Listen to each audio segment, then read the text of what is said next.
Okay, Brock, before we officially dive into the episode, we have a little bit of housekeeping to do. That's right. Hold on. Let me get my rubber gloves, my feather duster. But I left my French maid's uniform is at the dry cleaners. Can I borrow yours? Of course, it's right here in my closet. Okay, so we have our first live watch coming at the end of August. It's Sunday, August 25th at 3 p.m. Pacific, 6 p.m. Eastern Standard Time. I'm so excited. And our special guest is going to be the one and only Jessica Marie Garcia, who, if you don't know, which you do, played our fellow wrestlerette Becky, and then went on, just was launched into stardom, became a huge, giant Hollywood star with millions and millions of Instagram followers. Millions, my God. So if you want to be invited to that exclusive watch party, we need to make sure you're signed up for the $12 Ehlert's exclusive tier on Patreon. You'll receive a link. We're going to email it out, but it'll also be posted on Patreon with the link to the watch party. That's on Sunday, August 25th at 3 p.m. Pacific, 6 p.m. Eastern. We do not want you to miss this because it is going to be so much fun. Because the three of us are going to be watching it together in person, and definitely 100% not at my house or Jess's house because we both have toddlers. And Cameron and I are child free, so we're here. Yes. So we're going to be watching it at Brock's house, and you will get to watch it along with us. We're going to be watching one of the episodes from a later on in the season, or later on in the series, one that Jess is in. We're not doing in sequential order because we wanted to watch one that Jess is in, but we cannot wait. We cannot wait to bring you into the fold. Yes. And also something, Eden, that I have been seeing, and I really want to do this because we've seen the numbers on our end. So many of you have signed up for Patreon, which we love, but we've been getting a lot of comments, and I think there's a little bit of confusion, my mom was included, of how to actually see the bonus content. So I think some of you have signed up but haven't actually taken that extra step to make sure you're signed up for the tier that you want to sign up for. And you know what I'm going to do, Eden? I'm thinking of this in real time as we're doing this. If you're listening to this right now on our Instagram currently, I'll make sure it's there on Instagram and on Facebook. We'll post a how-to to make sure you're signed up for the right tier, or eventually down the line, if that's something that you want, you can reference that. But we want to make sure that if you want to be there for the live watch party, that all your ducks in a row, because again, it's going to be so much fun. So if there's a little bit of confusion around that, because it is confusing, my mom was also included in that. We'll make a little how-to, a step-by-step for you to make sure it's easy. Yes, Brock is an extremely good explainer, so you will be in very good hands. And you don't want to miss this. It really is going to be so much fun. So, third, final order of business. This upcoming episode, I want to say I bought a very expensive mic for this podcast. And somehow we listened back. My audio, it is so crazy. It is so bad. It is the most heck thing to have happened, or at least the most Sue heck thing to have happened. So it sounds super screechy, but I feel like we need to give a disclaimer saying that we got it all sorted out, and in future episodes, it is not going to sound like that. So please just bear with us in our very, very Sue heck moment for episode 103 for my audio in this episode. Eden, should we get to the actual episode? Let's do it. Pop quiz. What's your and Cameron's anniversary? November 19th. No, it's not. That's his birthday. Yes. I failed the pop quiz. His birthday is November 19th. Our anniversary is November 10th. When's your anniversary? December 31st, and then I realized, no, it's July 11th, but December 31st is easier. That's what we used to, before we got married, that was our anniversary, and now our anniversary, I always forget it every single year. But I hope... We can't remember our own partner's anniversaries, but I think we can remember enough about the episode we just watched, which is episode 103 of The Middle, The Floating Anniversary. Definitely. And we're also going to talk to Peter Breitmayer, who played Pete. All of that and so much more. So let's get to middling. Welcome to Middling with Eden and Brock, where Eden and I break down an episode of your favorite comedy series, The Middle, each and every week. Okay, I have to tell you something so haunting that just I witnessed a couple minutes ago. Oh my God. Okay. So I was in the parking structure of my building, right? There's like a little, I'm like right near the outside gate of it. So like you open and it's just right there. And this morning, just a couple minutes ago, I hear this bird that I think is chirping. And I look over and I'm not kidding, where I see a crow has its foot on the throat of the bird and it's struggling to get out. It's I told you it was horrifying. And then it's just like struggling and then the crow takes its beak and clamps down on the bird and it's struggling even more and then I see the beak pierce the body and then the bird stops chirping. It's not funny. It was haunting. I couldn't peel my eyes away. I told you. Can I tell you something? Please. Like something is in the air because yesterday we went to the Huntington Gardens as a family and another child and his mother, not a random child. We all went to Huntington. And in the middle of these grassy fields, we were like, okay, here's where you can be 2.5-year-olds. Like if you need to like run as fast as you can, scream at the top of your lungs, which is what my kids tend to do. And in the middle of this grassy patch was a dead rat. Tell me your kids didn't touch it. No, they did not touch it. They were fascinated though. And like I was talking to this other mom, like just my friend, we were like, well, how are you talking about death? And I was like, honestly, we just go for it. And so we were like, that rat died. That died. And it was so crazy having the like my baby bee was like, so it's not leaving? And I was like, it's not leaving. And they were like, it's dead. The rat is dead. And I was like, yes, the rat is dead. And you could like see the little brain working because the rest of the day, it's like she would go on with her business and then be like, is the rat dead? And we're like, yes, the rat is dead. And like, like she kept asking like, do kids die? And I'm like, I hope not. No. She's like, do bugs die? I'm like, yeah, bugs die. It was just over. It was like I was like, oh my God, it was disgusting. It was also haunting. As much as I would love to talk about death, can we move on? Let's do it. Let's do some middle minutes. Okay, this is the middle minutes for episode 103, The Floating Anniversary.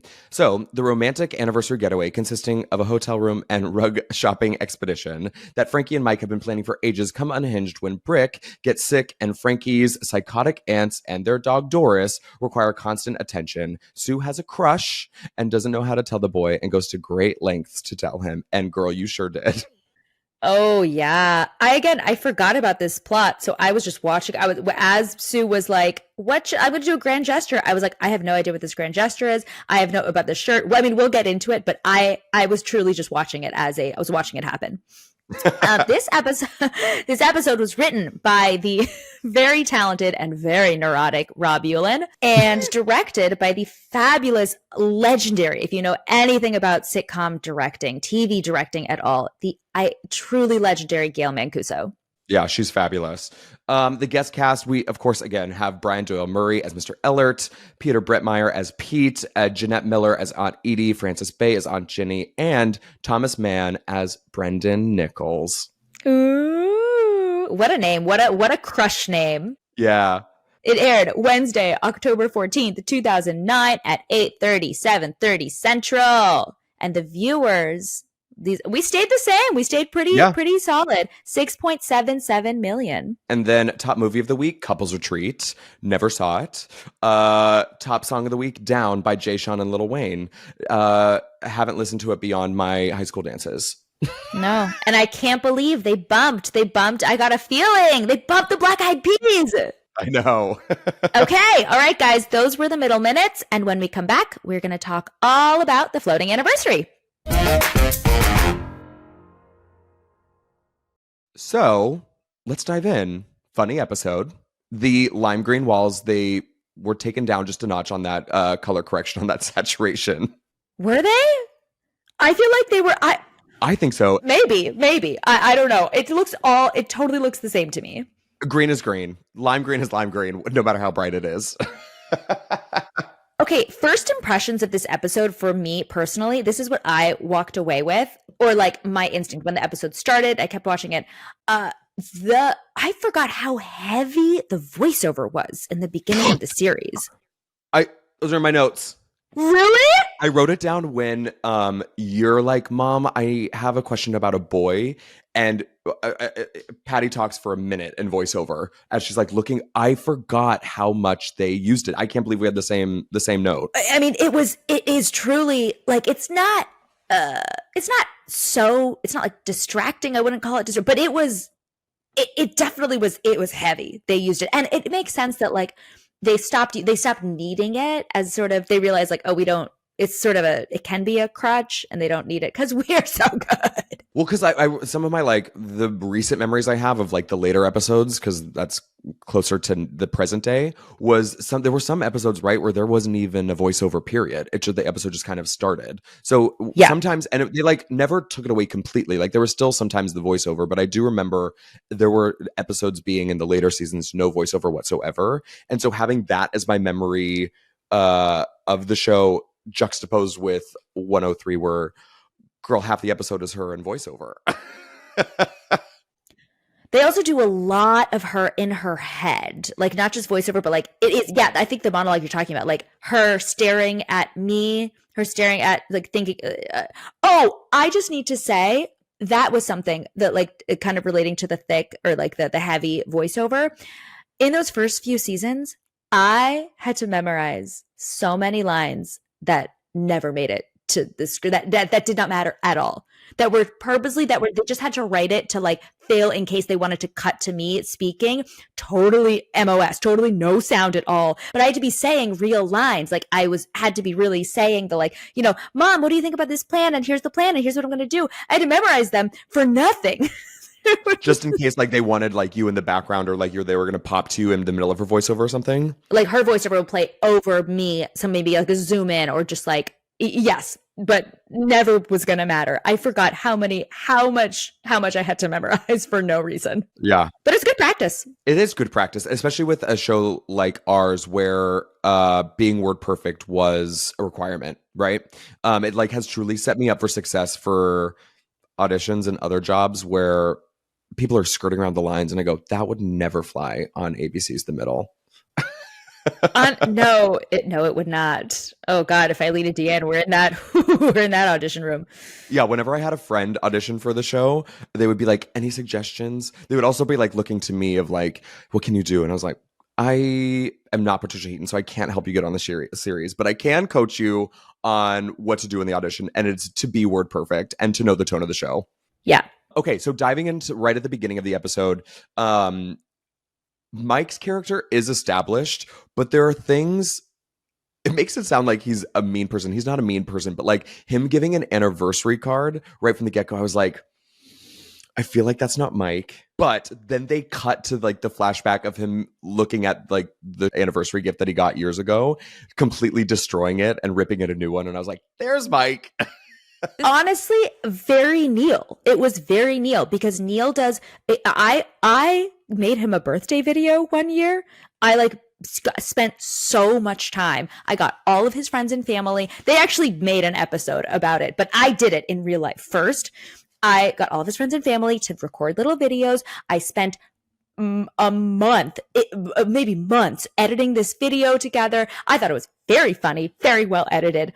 And for his birthday, I gave him this DVD that again took me months of prepping, and it looked like it too. But if I had gotten a gift for that, I'd be like, yes, yeah, I had to, yes, I got, yes, it was so much work, and I did it because I love him so much. I wasn't like, oh, wow, how could he not? Like, I expect a thank you. But it was so funny. If someone did that for me, I would have sobbed and then been like, I don't even know. Like, thanks. Oh my God. Like, I would have hugged, I would have embraced, whatever. I drop it off at his house and he sends a text the next morning being like, wow, great effort. Great effort. But on the flip side, he also would give me just the most sincere, like actually wonderful, also gifts in return. Like he'd remember a play that I wanted to read from like months ago and then write like, for you, love, Neil. And I'd be like, he said love. Ah! Oh my God. Oh. He is, whenever he gives you just like that tiniest little bit of like sweet, gushy inside, it's, it just makes you feel so warm.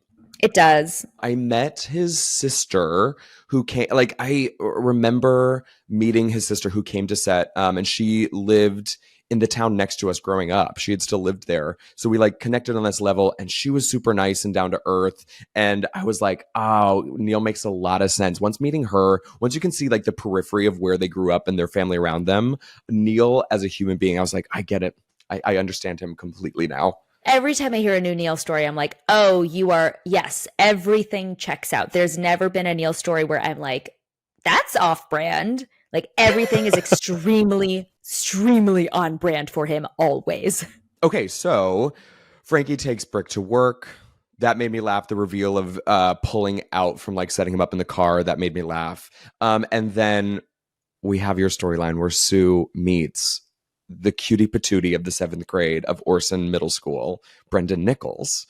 I noticed too, and I didn't notice until it was told to me, but now I pick up on it, where I was talking, this is years ago, Joey Newman, who was in charge of our music, I like was a mediator for some interview that he did, but he was describing his music choices, and he said we made, and it I guess happened on episode 3, made the decision that whenever Sue was in love, there was this very like Latin Spanish like boom boom boom kind of vibe for whenever she's in love. I mean, good music. You never notice that it's there. It just helps with the vibe of it all. But now, of course, like watching with a critical lens, when you see Brendan Nichols, that iconic, like whenever you're in love, it's that like Spanish Latin inspired music that goes in the background. I know exactly the music you're talking about. I never put that together. That's what is so good and sneaky about a good person who does music for a show, is that it's only supposed to enhance, because if you notice it, then they're doing too much. It's only supposed to enhance the vibe of it. But like watching it now for this, I'm like, there it is. Yeah. It's so funny and so perfect for Sue, because of course her heart, like it's just like it's fluttering at the cutie of Orson Middle School, Brendan Nichols. Yeah. Did he ever? He never came back, huh? No, I think he was just a one and done. He was too embarrassed. He probably switched schools after your grand gesture. Honestly, probably they wanted him, and he probably just became too big of a star too fast. He was like, nah, I'm shooting a movie. The next year or 2 years later was Me, Earl, and the Dying Girl, and he is me in Me, Earl, and the Dying Girl. He is the lead. He is? Yeah, I remember I saw that movie in theaters. Wow. Well, yeah, he's a good actor. I remember it even then. I was like, oh, he's just good. You can tell. You can tell. And then also what I liked about this episode too is we got a little bit more, because Chris Katan, obviously, I'm not including him in the guest cast list because he's a series regular, right, for the first couple seasons. He actually wasn't, but no, he was like I mean, for getting technical, he was like a guaranteed. He was like a 6 of 13 recurring, where you like if you're technically a recurring, yeah, but you have a guaranteed number at the beginning of the. So he like is guaranteed to be in at least half the episodes. But long story short, what I like about this episode was he feels like Chris Katan is like such a name, and I was like, they need to give him more to do than just like the quirky coworker. So I loved like him kind of being integrated into the Hex with like Axel's driving, and I was like, they gave him like that little monologue, and I was like, there's Chris Katan, there's that funny SNL guy that I know. He's so funny. It's funny that honestly my first instinct though in watching that was, how long did these scenes take? Because here's the thing about Chris Katan. God love him. Like very, very funny. Could not remember his lines to save his life. And so the scenes with him, they would be really funny at the beginning. And then at the end, we'd be like, Chris, you gotta. And of course, like what we just said about them being word perfect. Exactly. I think that's why. I think he wasn't used to that kind of word perfect like requirements. He wasn't, it took him a while to get used to that system. So it really was, I had like a little bit of anxiety. I was like, oh God, this is a long scene with Chris and he has a lot of words to say. This must have taken many, many hours. And then we have where you ask Frankie for advice, where in my little notes, I wrote, There's so much voiceover. Yeah. Yes. Patty then has to go get the dog, right? Because the dog has emphysema and is in an oxygen mask. When Patty brings the dog in and she gets into the fight with Mike that like starts in the living room and then trickles into the bedroom.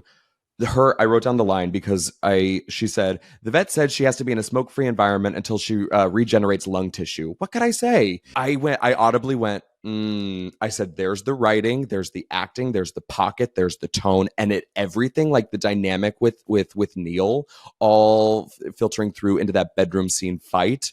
I was like, there it is. That's the show. That is, you could cut that scene, place it in season 9, and it would still make sense, and it would still feel just exactly as it was. I was like, there it is. That's a really interesting. That's true.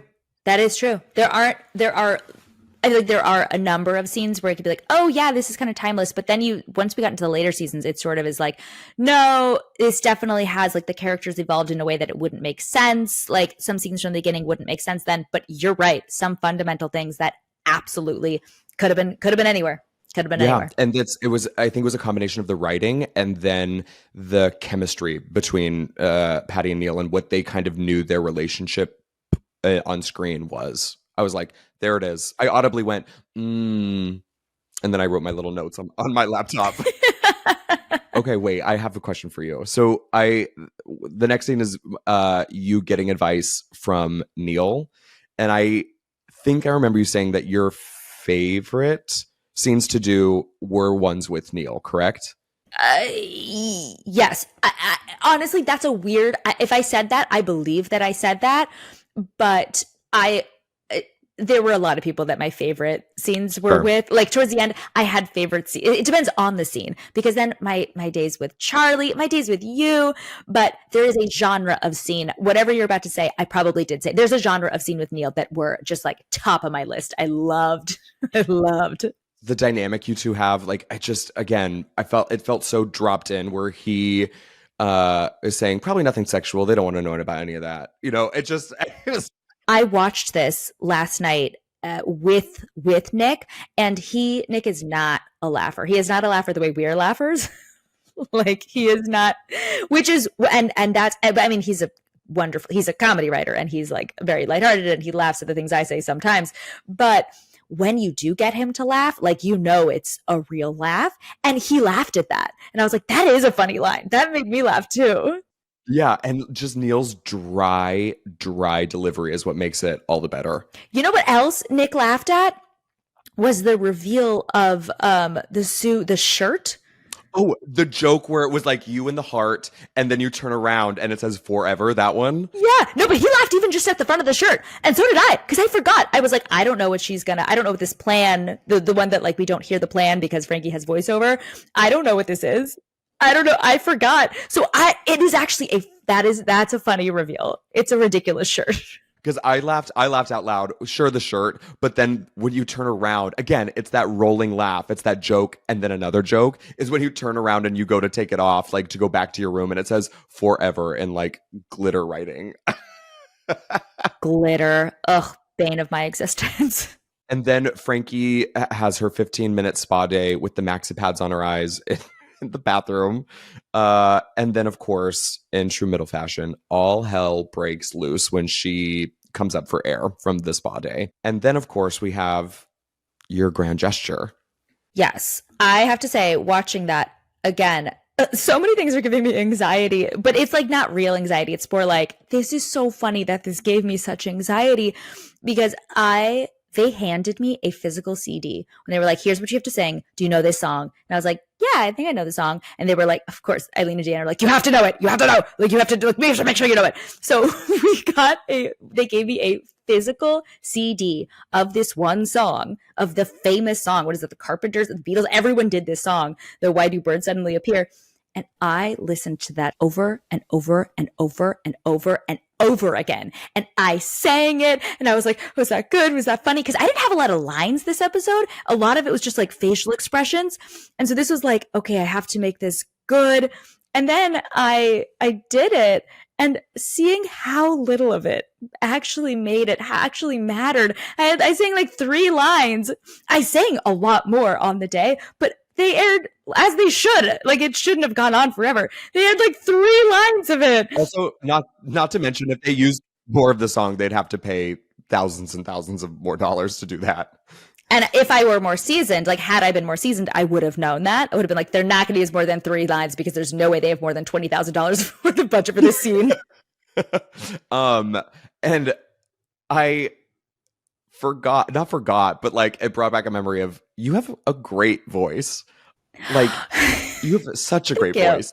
But then I was like, I know that I was like, and it sounded good. And then I was like, there's some characterization going on, because there's one like sour note you hit, and I was like, that's intentional, because I know if I know Eden Sher, she knows that note and she knows how to hit it perfectly. They were definitely like, you have to make it less good. And then, but it's a fine line doing like comedy bad, because it's not that funny when you go full on, because it's easy to go like, what do birds say? You know, like, so you have to make it believable. But it was walking a fine line of like, okay, I just have to make it like average singing.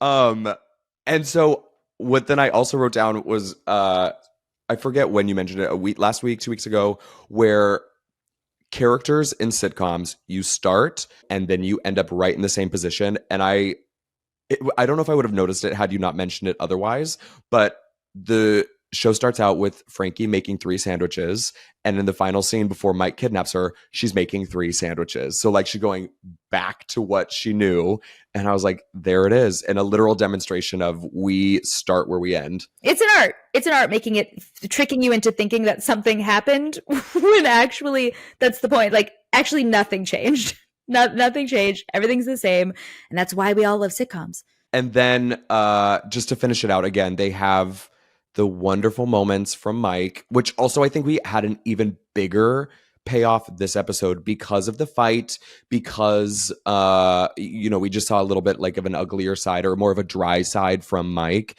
and then he kidnaps Frankie and they're able to have their anniversary finally, and he organizes Bob. It's just, again, they hit that really nice, sweet kind of note towards the end, and no one does it better than Neil. Curmudgeon with a heart of gold. So, guys, that was episode 103, the floating anniversary. And when we come back, we're talking to Frankie's work nemesis, Peter Breitmayer. He hails from Arcadia, California, but as I just found out, moved to Minnesota when he was 12. So he has a very interesting hybrid upbringing / personality.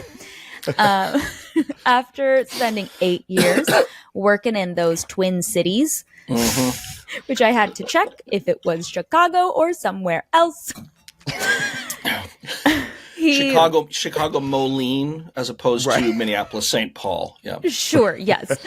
After 8 years, he moved to LA, and you cannot get him off your TV. It just books and books and books. He is one of those people who it's like, wait, which guy? Like, the guy from Everything. Exactly. That is the one and only. Not true. Come on. It's a little bit true, because I'm about to list just a taste of Peter Breitmayer's resume. Here we go.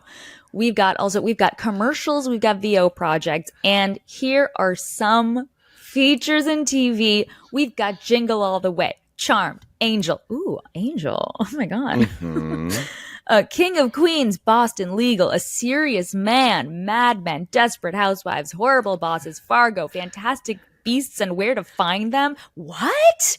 Uh-huh. Mm-hmm. Why? Yeah. What? Yeah, I did that movie. Well, we have questions for you.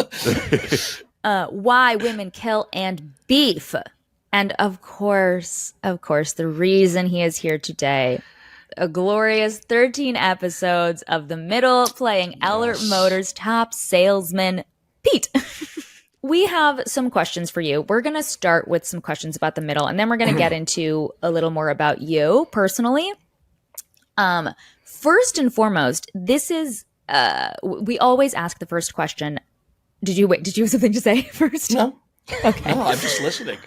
Wow, what an do you have actor. critiques I'm for us? flattered and listening. You really look like you are such an active listener that I just Yes. assumed. I assumed you wanted were- to interrupt you. Yeah, Yeah. that happens to me sometimes. I love that. So we always ask the same question, which is, how did the middle come into your life?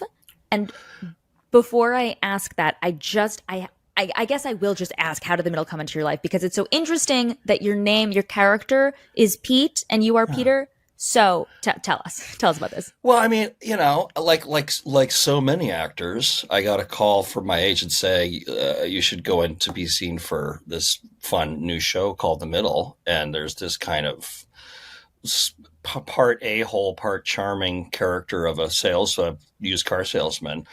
And also this other character, and I actually originally read for Chris's part, and You then did?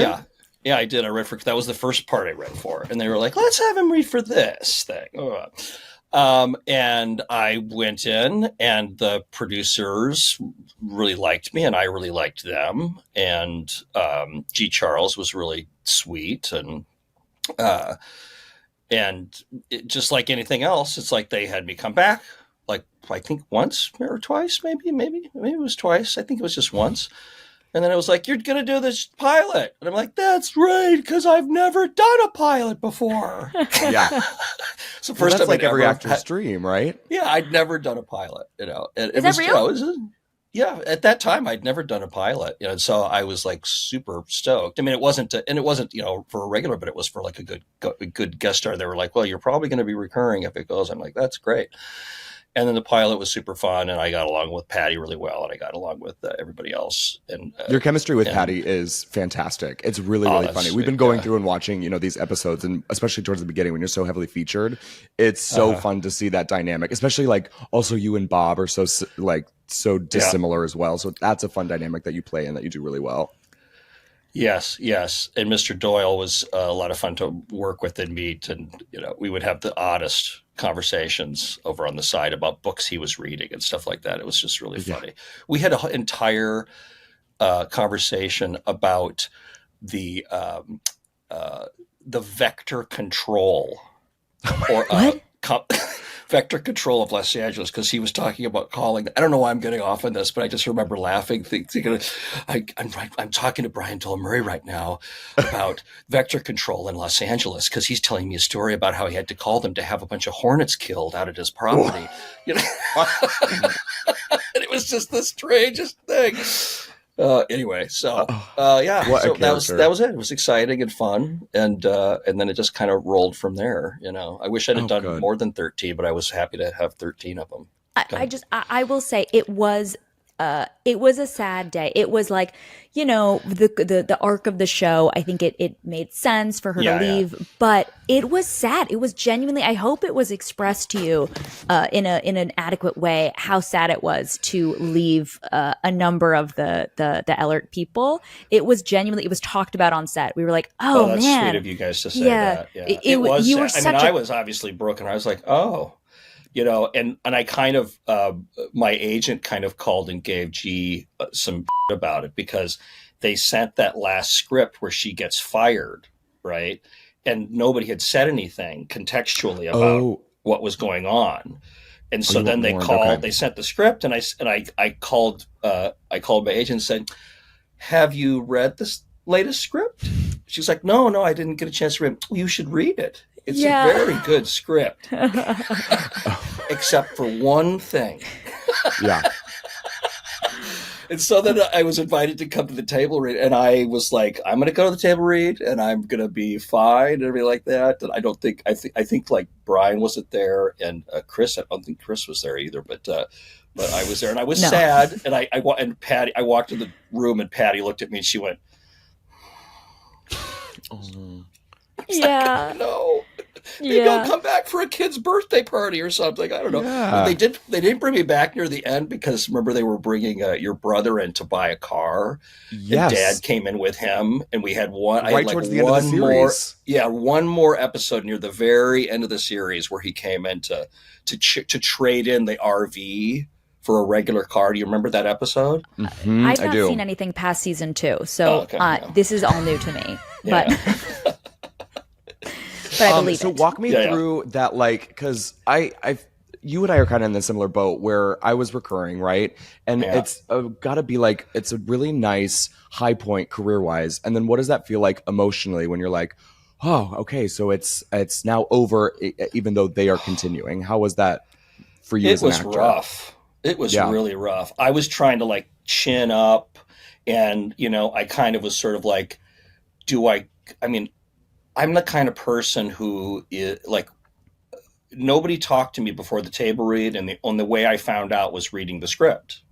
And so I kind of like went in to sort of go, well, this is how it goes in the business. The storyline changes, and sometimes you're gone, and so I'm just going to go in, and I'm going to be gracious, and I'm going to have fun, and then she's going to get fired, and then I'm going to get fired.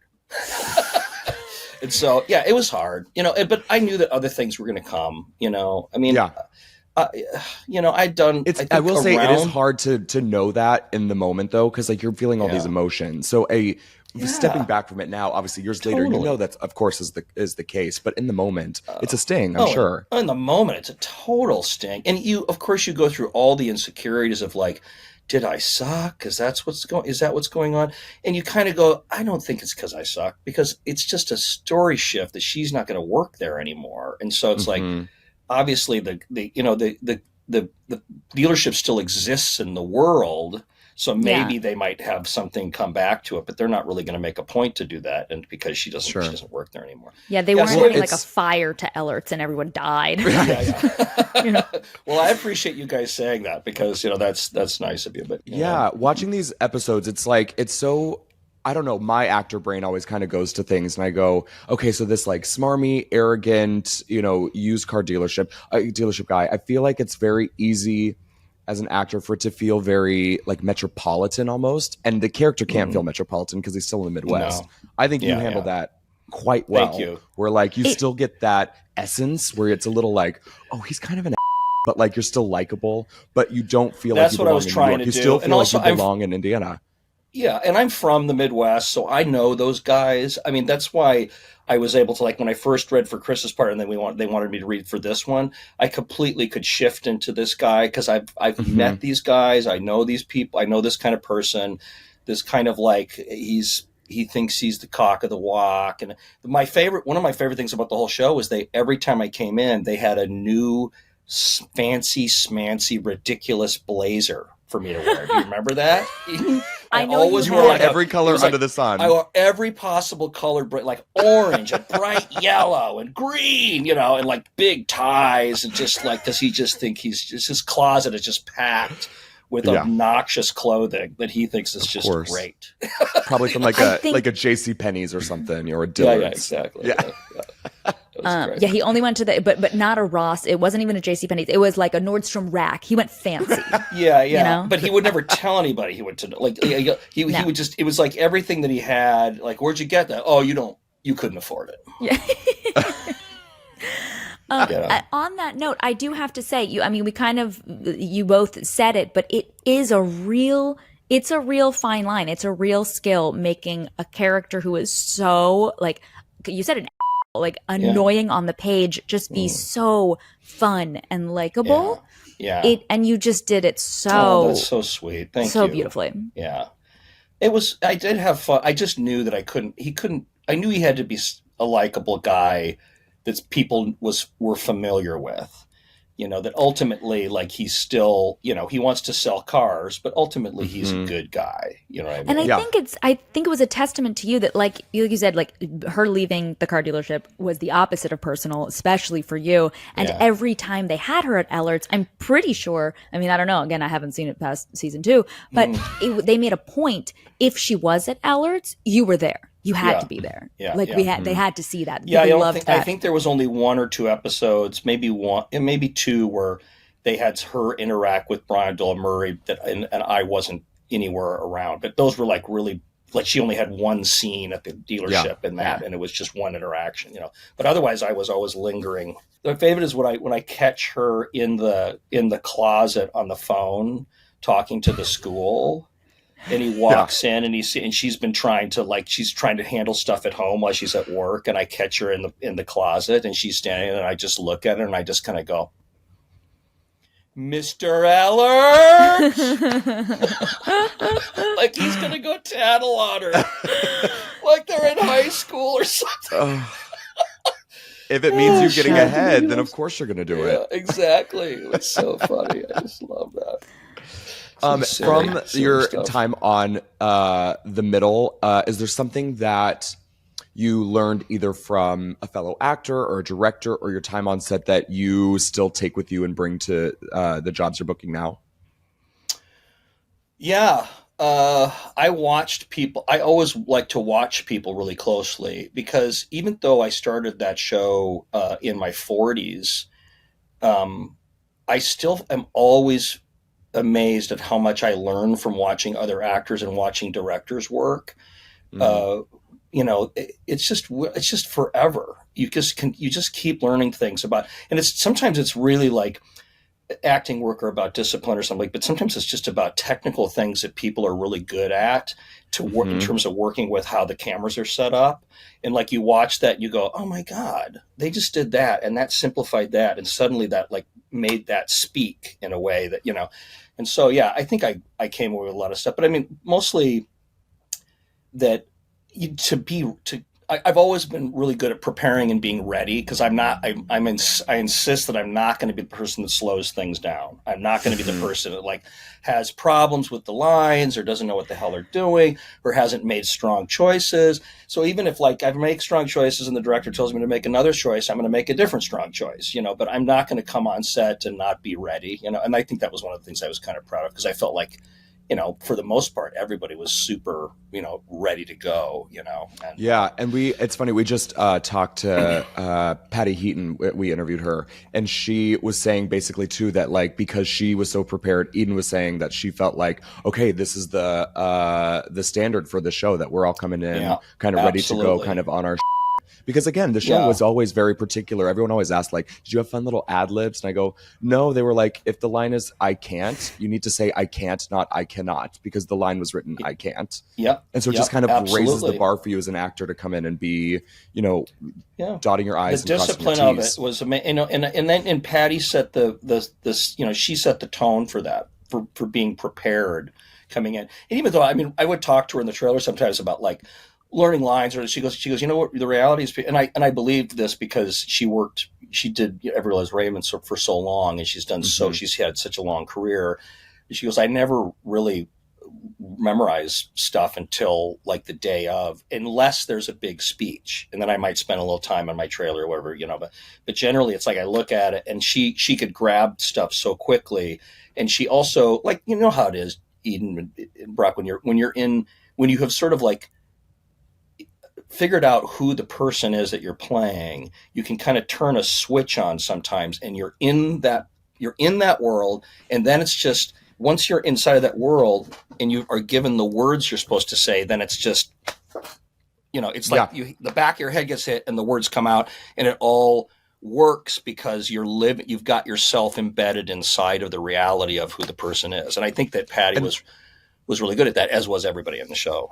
Yeah. And I feel like it's like, as an actor, once you figure out kind of how, like, what the character is, and you are able to just turn that switch, it doesn't have to be as laborious when probably towards the beginning. At least this is how I am, where I'm like, okay, well, I should make that choice or that thought because that's how that character would be in the Midwest. And then once all that kind of falls into your body naturally, you can pick up a script, and you don't have to, quote unquote, work, you don't have to go and be as meticulous. You don't have to be so like, I'm going to do this, and I'm going to do this, and I'm going to do this. It's like, no, you just need to be in that person, and things are going to come out and they're going to flow, and you're going to have an opportunity, hopefully, to do it a few times. And so when those editors get a hold of all that stuff that you've given them, they're just picking the cherry out of it, and it's just like, and I think, you have to stay loose on these kind of shows, even though you've got to be, it's that weird combination between really disciplined about being ready, but staying loose and being ready for anything to happen, so you can actually play with your scene partner and really, really listen and really react in the listening. and have all your little behaviors, but you don't have to like plan every single little thing out, Yeah. Well, also too, I'm guessing that you became so prepared and kind of got that muscle worked early because that comes from theater, right? And you did a lot of theater I did a lot growing of up theater, and early on in your career. You still do, don't you? You still like theater. Yeah. Off and on. I mean, I just did a play at Open Fist, I don't know, 5-6 months ago, and I hadn't done one for a while. But over my years as an actor, I've done a lot of theater. But L.A. has been less. I've done a lot of theater in L.A. too, but I did a way more theater in like Minneapolis. Working at because it's such an incredible theater town. But I've done a lot. Improv stuff out here as well, but actual just standard plays and stuff like that. And I think that's a great way to work your muscles to do this kind of stuff. It helps you, create some discipline and also exercises the muscle and keeps you really listening. And, I think that, people brought that professionalism to the show, as goofy and fun as the show was. You know what I mean? I think I have two things to say to you about all of this, and also I have one to say about. I have two things to say right now. Okay. The first is, why don't you start with the first one? I love that. That's great That's a great advice. idea. Yeah. Start with the first thing you're going to say. You are a professional. I'm a listener. Well, the first thing is. Yeah. The first thing is, I think theater and comedy film, comedy specifically, but theater and comedy really go hand in hand because they're both very musical. Even straight theater, not even musical theater, they are both music. Because with theater, you can't, the whole play has to be a song because you have to keep people's attention. You have to keep the rhythm. You have to That's a really good way to put it. Yeah. So I think, yes, thank you. It is. Yeah. It is. And so I think what I take from when you're talking about, once you're in the character, once you're in the world, you can be really loose, but also super disciplined. I think it is you have that instrument, whatever the character is, you have it down. You can play the guitar, all the notes. And so once you know all of them, if you say hey, change that one to a G minor instead of a C or whatever, you can do it. And it's not like you have to rememorize. You already have the notes, you have the tools memorized. Yeah. I feel like you kind of, as you get more and more experienced at it, you trust your choices more. And we know in this world of self-tapes that you have nothing else except for you're trusting that you've made a good choice and you've got it solid on tape and you send it in because nobody's going to call you and tell you that was super good. My second question was... Oh, yes. Oh yeah, that's right. You had two, and I went on for 15 minutes. So no, our interviews have gone on way too long with everyone because everyone is just so lovely, and we're all very chatty. Well, I think we are lovely. So yeah. So I have this one-person show that I have been touring across the country, and when I tried to book because I was just doing it all myself because I was like, everyone is useless, representation is useless, I'm gonna just cold email people and book this whole tour myself. And so when I cold emailed every theater in Minneapolis, Peter, why did no one email me back? Because I told them in advance that they need to play hard to get. So you would come back to them a second time with phone calls and candy and whatever you want to send. You know why people didn't email you back is because probably a lot of the theaters that you were emailing are not that kind of theater. Yes. They're a company and they have a season. You know what I mean? So there's going to be a few. If I were you, I would email the Bryant Lake Bowl Theater. Pretty sure I feel like I did. Well, no. Okay. It's a spoiler alert. I did end up going there. Oh, you did? Great. Oh, okay. I did. What is it? It's called I Was on a Sitcom. Fitting, and right? Which is fitting and true. Yes, exactly. So you're starting out solidly. It's a little bit, I don't want to say a trick because it absolutely is the like central theme of the show, but it's mostly about my labor and delivery of my twins. I'm very proud of you. Not to condescend, because I'm not really condescending, but you know what I'm saying. I think it's great that you did that on your own and that you kind of advocated for yourself. And you also, like, frankly, you used your fame to go do that. People like you. They've watched you for years. They know who you are, you know, and it's certainly want to come and see a one-woman show by this fun person that they remember seeing so much on television. And that's a great thing to do, you know. Yeah. And I'm sure that your show was good. Brock, you say, because I can't say. It is so good and so funny and poignant to the point where, like, I was taken by, I saw it even like in her first run where it was still kind of in the workshop phase of everything. Yeah, it was previews. But even the nice, like, poignant moments of how it all kind of came together, because it's this blend of, like, she's talking about her sitcom experience, but then also having her twins and kind of where those are meeting, and then how she was able to, like, weave the story and the storytelling and the acting and the humor and, like, all that extra fun stuff. But, like, it was really good and really touching and so funny. Great. And did you have somebody directing you, Eden? Yeah, you'll never guess who. Who? Charlie McDermott and Sarah Rejai, his wife. Really? Yeah, that's great. What have you been up to, Brock? I've been good. Like, you know, tell me about your life. Life has been good. We've been. It's interesting. The transition from the middle into kind of going into more adult things has been crazy, because, like, I did a movie called Bros, and I was half naked in an orgy scene, and whenever fans in the middle saw as one does.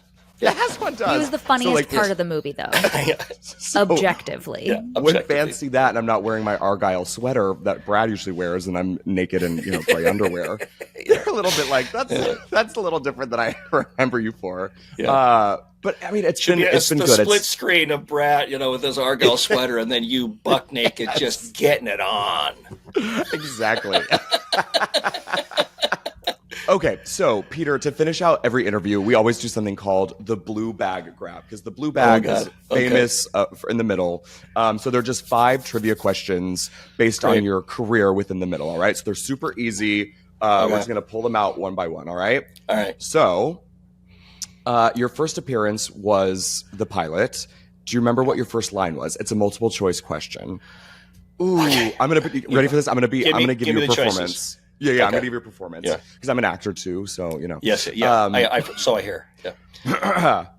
Ooh, tough break, Frankie. Or, Frankie, I'll take a coffee, black. Or, 2 cars sold this week and it's only Wednesday. Or, wow, what a month, huh?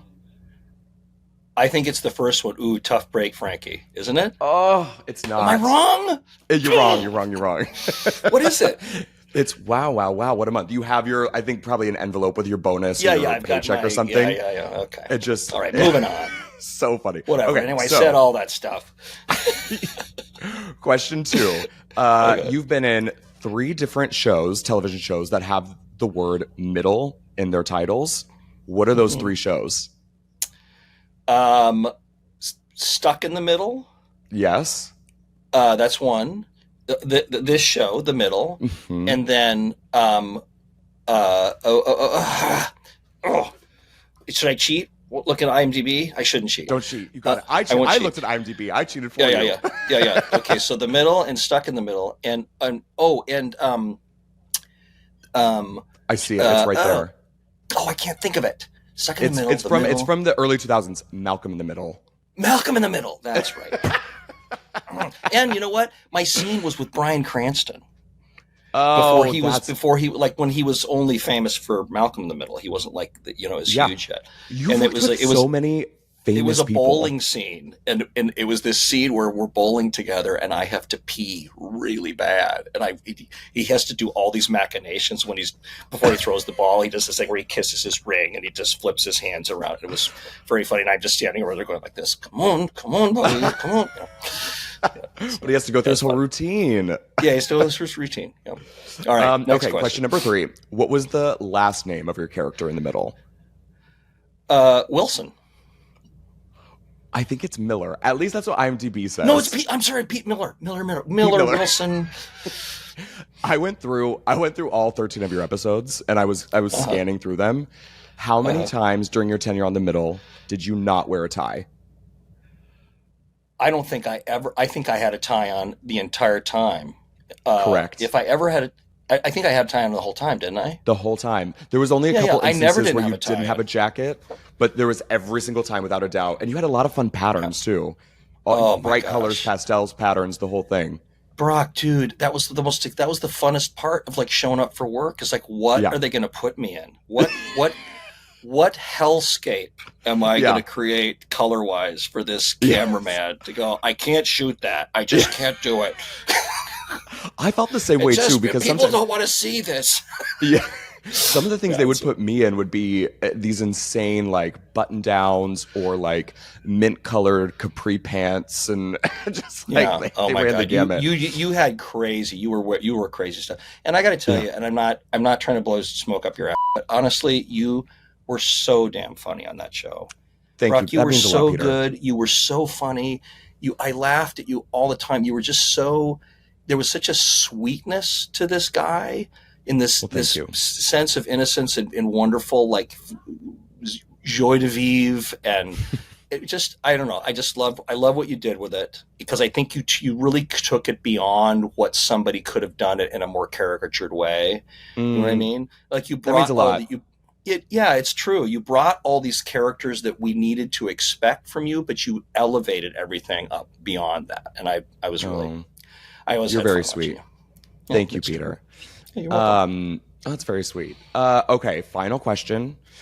In the episode title, this was season 1 that you were in an episode titled "The Funhouse," a comedy legend starred as a motivational consultant for Ehlert's. Who was it? Who came and did that? Do you want a hint? Yeah. She's got a famous brother.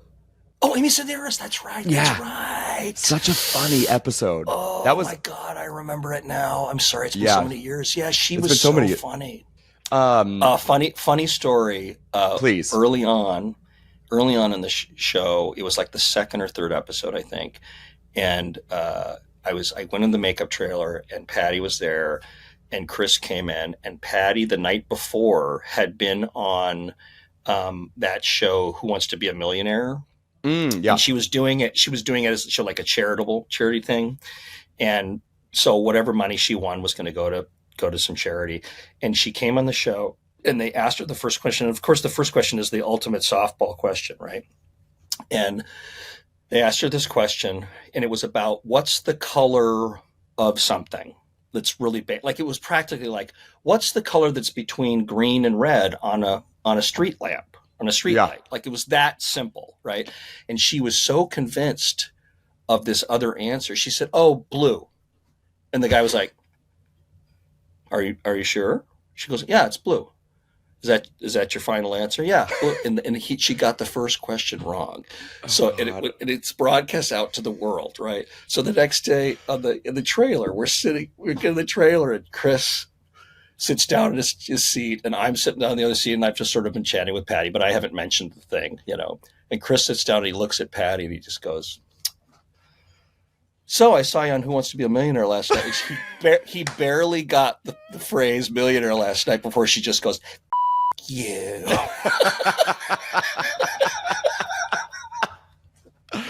That is too oh my gosh, funny. It was so funny. It was hilarious. And of course, then we spent the next half hour razzing her about that. Okay, well, Peter, this was the most amount of fun. Thank you guys both so much. It was really fun. Thank you. Really am honored that you invited me, and I knew it was going to be fun, so I was looking forward to it.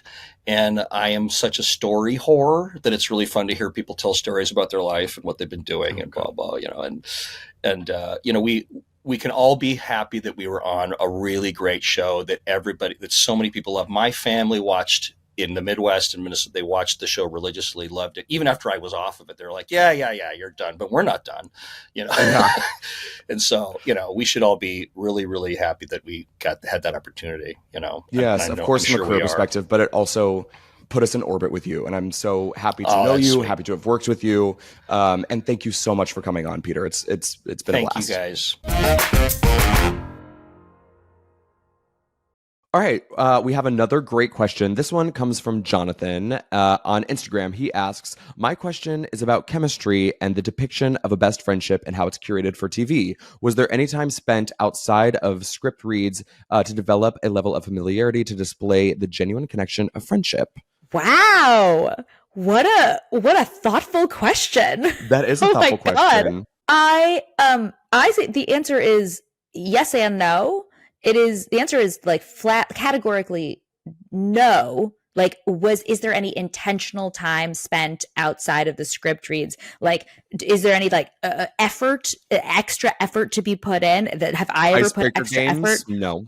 Yeah, or like have I been like, oh, I want this to be authentic, so like I'm gonna try to be friends with this person outside?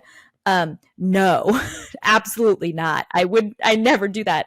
But on the flip side, did that end up happening because of genuine relationships that emerged? Yes, 100%. And I think that's why the connections seemed maybe more authentic, because they did become more authentic. But correct. No, I am not that good of an actor to be like, oh, I really need to make this authentic.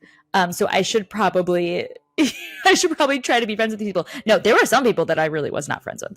No, and I'm like also too, like with friendships, friendships, at least displaying on screen, is that a lot of times you just have to match their energies, and making sure that as long as you guys are in the same pocket in terms of comedy or vibe or whatever that might be, then it comes across as like a genuine friendship, right? But if you guys are on separate planets in terms of what your style of comedy is or what your overall vibe is, like if Brad had a different personality or Sue had a different personality, then it probably would have read different. But they feel very of this, like they did community theater and they did talent shows together. So of course, like those kinds of vibes and energies read well on screen. And then, of course, it doesn't hurt when you develop an actual friendship later on down the road. But starting out, no, you get cast, and a lot of times you're meeting your quote unquote best friend on the first day you're filming a scene together. Yeah. And fingers crossed, hopefully like each other. Yeah. Fingers crossed. So that was episode 103, the floating anniversary. That was wonderful. To wrap up, we wanted to remind you to go to patreon.com/middlingpod as always, or download the Patreon app and search for our show. Remember, any screen, anything that attaches to a headphones, you got us. Also, you can follow us on Instagram and TikTok. And of course, if you could rate the show on wherever you're listening to this podcast, if it's on Spotify, on Apple Music, that really, really helps us. So give us those 5 stars if you think we're worthy of 5 stars. And honestly, Eden, I think we're worthy of 5 stars. I think you're worthy of 5 stars at the very least. So give Brock 5 stars because he earned it. And Eden definitely deserves at least 4. And I just round it up. Round it up to 5. I want to just like piggyback onto Brock's 5. That's what we're going to do here. And make sure to DM your questions to us on Instagram or TikTok or whatever. They might just be answered on this podcast. Also, we love a voice note, and we could play it on this podcast. So if you want to DM us a voice note question, I wouldn't hate that. And I know Eden wouldn't hate that either. I love a voice memo. I love a voice memo, and I love you. And I'll see you next Wednesday for episode 104. I love you so much, Brock. Bye.